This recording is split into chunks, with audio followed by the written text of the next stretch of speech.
So at the big house, we had a lot of, I guess, experimental things that have happened for the first time at the big house.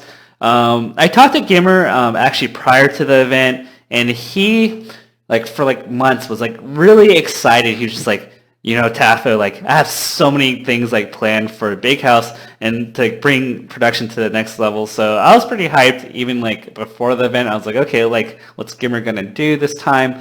And I think the biggest thing for Gimmer actually is that he's expanded his staff beyond just him and Apostle. Like, he has Vincent, he has like other people. I'm not sure if that Steadicam guy, the MVP of production, like, is one of Gimmer's goons or if he's just like a freelance that Big House hired. But the biggest shift for VG Bootcamp's production is that they have offloaded a lot of responsibilities to other people. So the ongoing joke that like Jabali and I said to Gimmer was like, hey, we don't even see you behind the computer doing production. Like, and we were like wondering, is he even doing anything? And to be fair, he has a staff of like 5 to 6 people that were managing everything from the graphic arts for the thumbnails on YouTube to instantaneous uploads. He had a guy that was managing the stream, changing overlays. He had one guy, I think it was himself, doing the replays. He had Apostle managing the cameras, and he had the Steadicam guy. So he had like 6 people on staff to streamline it, and we got a much better experience out of it. I think that it made it a lot clearer. We had everything we've wanted from Gimmer for a long time. Replays are a regular thing. YouTube uploads, that was probably one of the biggest complaints of VG Bootcamp was why don't you upload those sets like on time? Now he does it instantaneously. We have better production value. So overall, I'm really happy with that. We have also monitors different monitors that will give you different screens. So if you're a commentator, you have 3 screens to look at to see what's going on. Whereas in the past, we didn't even have a monitor to look at how we looked on camera. So it's a lot nicer for everybody. So I have to say, in terms of that, Gimmer has definitely stepped it up. Big kudos to him. So that's probably one of the biggest things. I know a lot of people are coming to this video to see, well, what was my opinions on top 8? And I think that's probably one of the biggest things that drew a lot of conversation on Reddit. I know, by skating through, I'm a mod on Reddit. Most people don't actually know that. That was one of the threads that were coming up on r Smash Bros /new was what they thought about it. Some people really loved it. Some people hated it.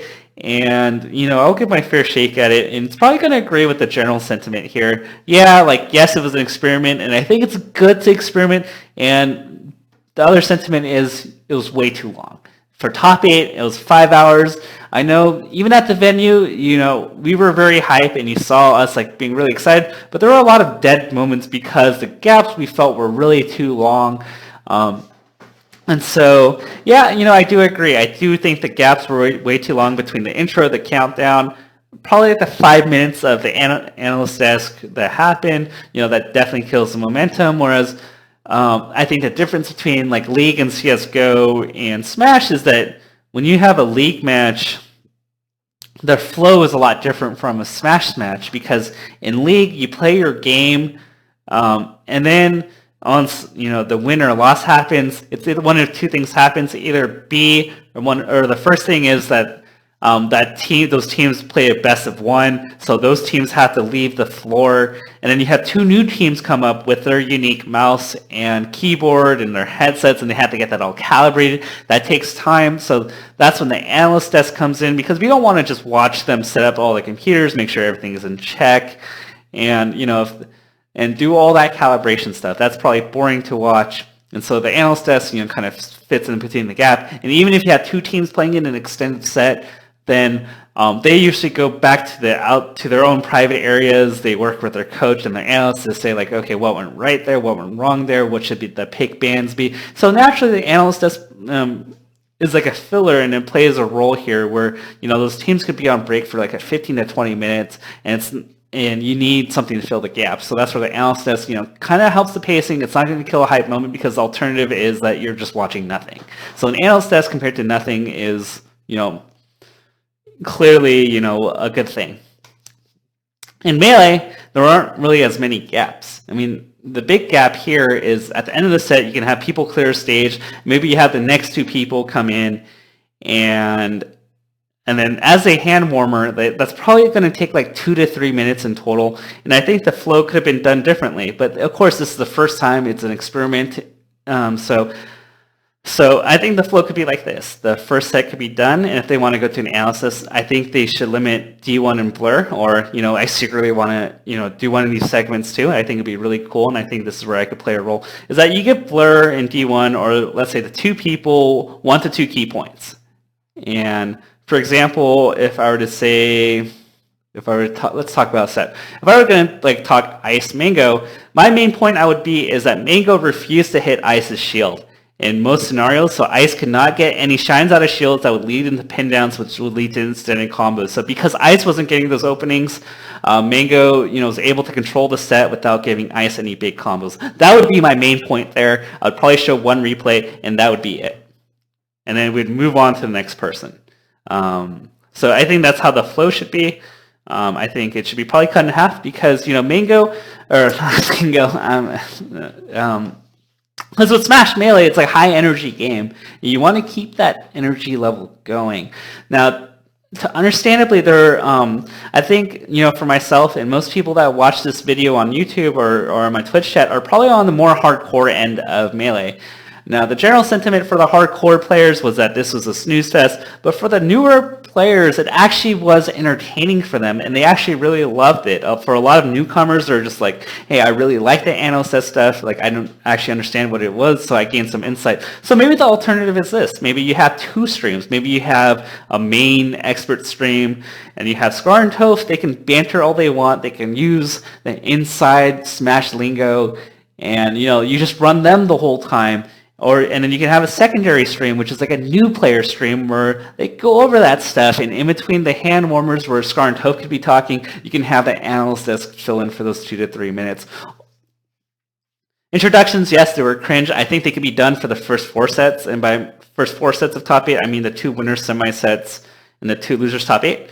So by then, you have all 8 players introduced. And it's nice to give them a little bit of background, especially for viewers at home that don't know who they are if they're watching from the beginning. So I don't have any issues with the first introductions at all. So TLDR, I think it's really nice that they experimented. I think a lot of people wondered how an analyst desk would look like and how we can iterate. Gamer, Apostle, D1 Blur, they have certainly heard the feedback, and I think that they understand, it took too long, and they're going to try to make some cuts and, try to make it relevant. I think replays are still cool. Fendi's mic actually sucks, so it's I think a lot of blame was misplaced on Fendi, because Fendi didn't have any volume control, and I don't think that's really his fault to understand if he could hear, because a lot of times the mic, he couldn't hear himself, so he didn't know if he was too loud. If he couldn't hear himself, he's maybe I should talk louder, and then it gets too loud, and it's I have to talk softer. So it went all over the place there, and the sound control could have been done better, but unfortunately, I think a lot of blame was misdirected to Fendi, and I don't really think it was his fault. And they asked him to do a job where it was a very unfamiliar space where he was trying to figure out what to do and how to fill the time. So, I think he could have done better, but, I think to be fair, it feels okay for events to experiment in the future, because this is how we evolve. And different things have come out through experimentation. I'm glad that Juggle Guy took the risk. I know the expense was that it was a 5-hour top 8, which is, honestly, in my opinion, it is long. And I felt sorry for the people from in Europe and, international who had to stay extra, awake, or had a hard time going to work because it was so late. But those are my thoughts on it. It pretty much echoes what a lot of people thought. I don't blame them for experimenting, and things can only get better from here.